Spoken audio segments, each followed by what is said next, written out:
everybody. So as we all know, open relationships, awesome.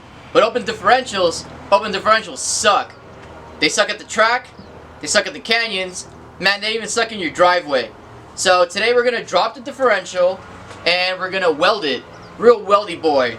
Both wheels at the same time, no problem, always 24/7 non-stop.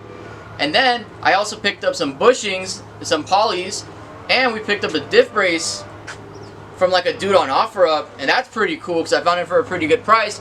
And so hopefully we can really just make this rear end tight, and then that way when we throw it into the corner it's predictable, we know what it's going to do every single time, and hopefully we don't have to worry about it breaking. So let's get started on that.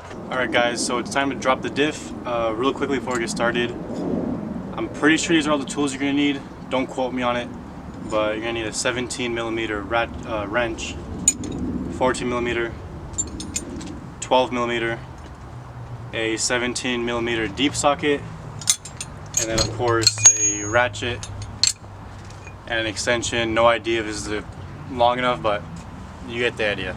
So we're gonna go ahead and drop this diff, weld it up, shoot it back in. But don't drop that dun-ta-dun. Don't drop that dun-ta-dun.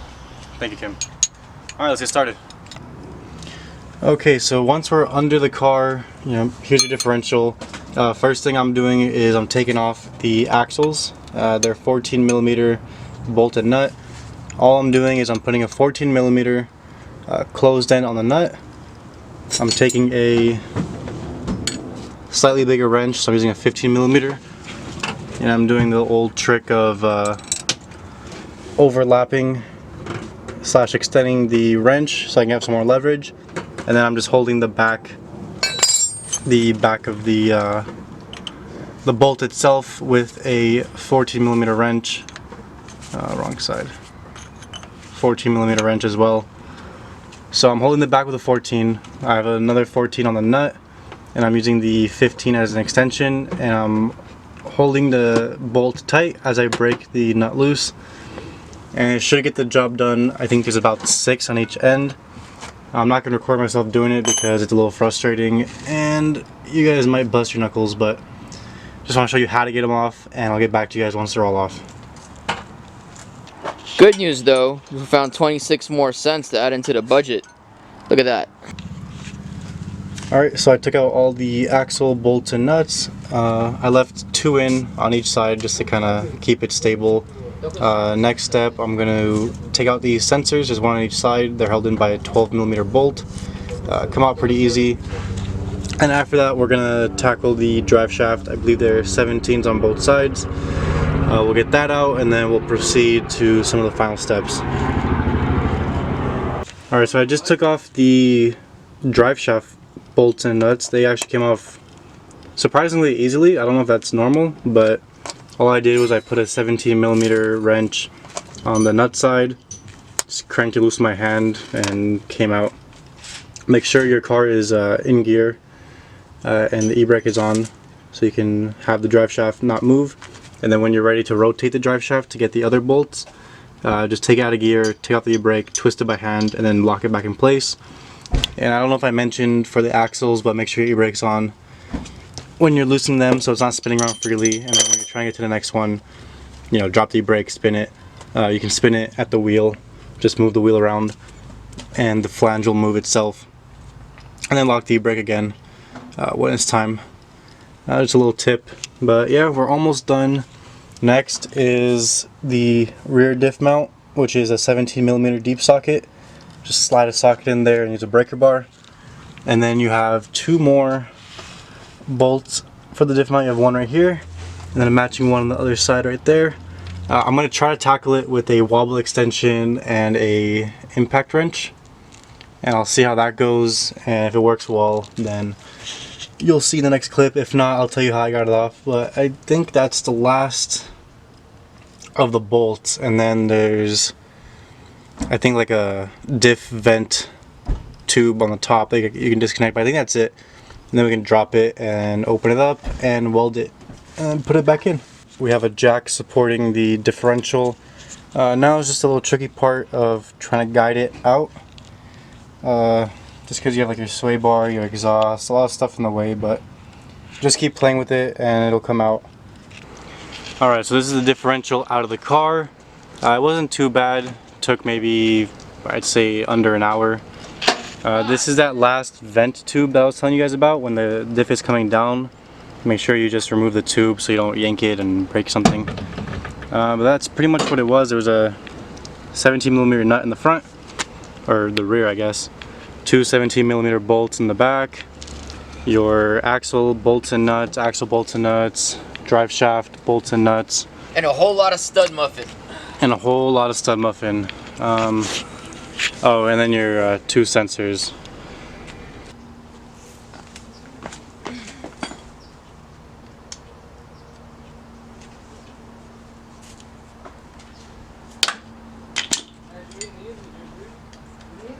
That was pretty easy.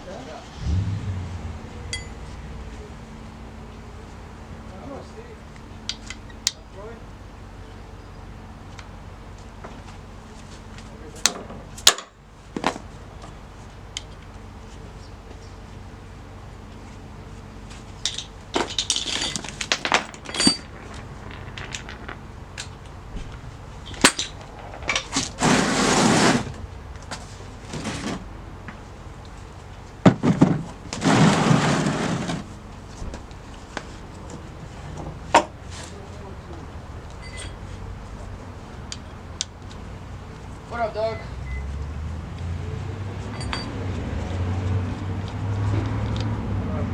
What up?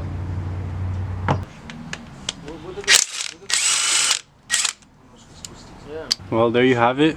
There's an open diff. We're just gonna clean everything out from the inside, all the residual oil. Maybe burn it again like we did with the E36, just to get everything burned out and clean so we can weld it properly. Jesus Christ. I wish I got that on camera. I did. Did you? Oh my god, that's so funny. Ellie trying to set my house on fire and shit. Don't hold it too close, then it'll come back to the can.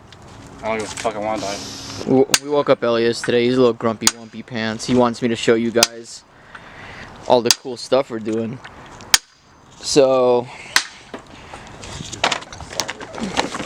off of OfferUp, we got some white line poly differential bushings. The two for the back and the one on the actual subframe of the car. And they're actually taking out the bushings right now. But on top of that, we got this little cool thing. It's a bell differential support. Elliot's taking out his anger of me. So these two holes right here, they're gonna go onto the actual cover, and then this is gonna go through the subframe and act as a second differential mount point. So we got some good stuff happening. A real solid rear end going on. Alright guys, we're at a buddy's shop, about to weld up the diff. There it is, got the welder set up, just gonna get it done. You guys already know, we gotta weld all the spider gears together and that's it.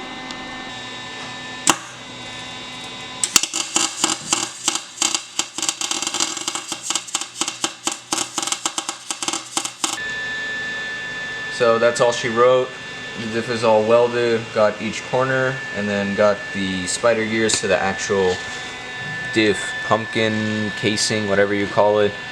First time welding with 220 on a diff, so that was pretty cool.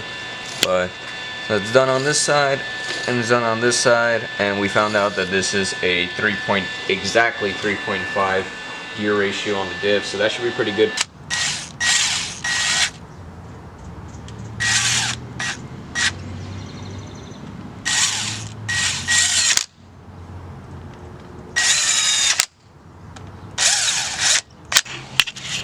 Alright guys, well I got the diff up, still need to connect the axles and drive shaft, but the diff is in place, all the mounts are down.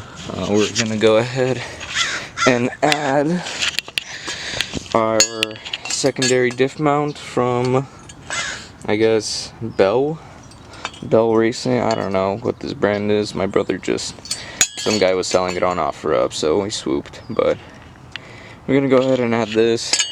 think it's pretty self-explanatory. You have this little like collar that sits into that hole right there. Obviously the bolts hold it down, and then 2 of the differential like cover bolts hold here. That's about it. It's pretty self-explanatory, so we're gonna pop that in.